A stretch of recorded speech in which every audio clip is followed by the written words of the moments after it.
Welcome to the 2016 International Yogic Flying Competition here in Holland.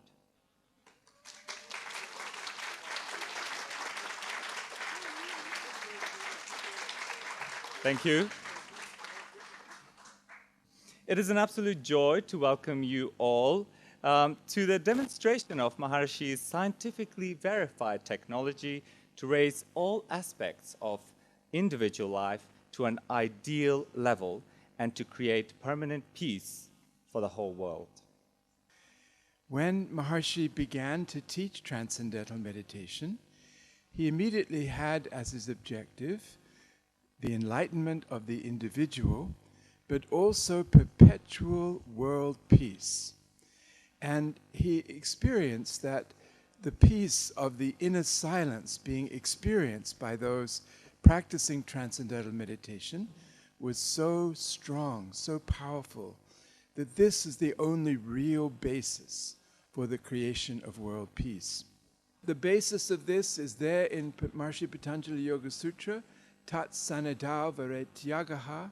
In the vicinity of coherence, hostile tendencies are eliminated. So says Maharishi Patanjali. When Maharishi teaches the TM City program, the very first thing he says, "It is my joy to make difficult things simple." So this he did, and he brought out in 1976 and 1977 the practice of the TM cities, different kinds of city sutras, culminating in the one which he found to be the most powerful of all, the Yogic Flying Sutra.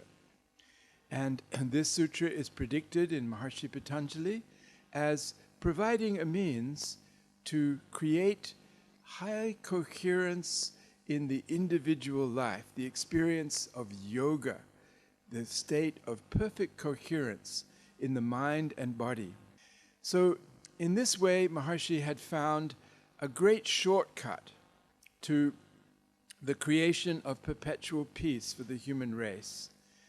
He predicted that actually the square root of 1% of the population would be enough to create the Maharishi effect when people practice the yogic flying technique together in a group at the same time.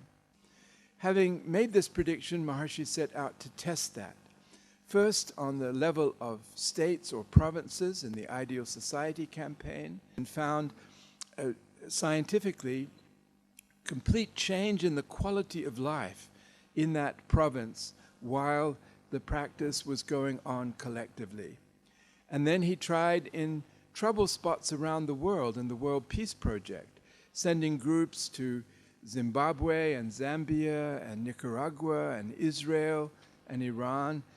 And once again, the prediction was fulfilled scientifically that this small number of people, even just in their hotel room, quietly practicing together, would be enough to reduce the level of violence, the level of death and injury, the level of war in that situation. But Maharishi didn't want to stop there. He wanted to see what would happen if we had the square root of 1% of the world's population. The scientists had publicly lodged predictions of what would happen, and that included a reduction of war and terrorism and an improvement in the economy of the world, registered in the stock markets, but also improvement in friendship between nations, particularly between the US and the Soviet Union. And all of these predictions were fulfilled.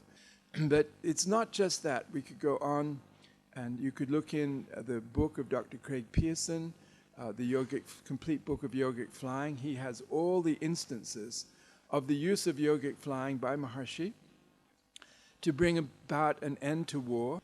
So all that is necessary is to use this technology, this yogic technology of yogic flying, and bring an end to all the suffering that comes from conflict, which includes not only death and injury, but poverty also comes from war.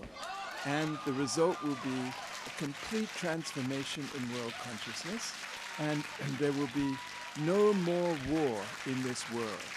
and there will be unity in diversity in the family of nations, and the whole human race will live generation after generation, enjoying prosperity, enjoying fulfillment of life, and the whole dark misery of the last thousands of years will be a complete, just a distant memory for the human race, thanks to group yogic flying introduced by Maharshi.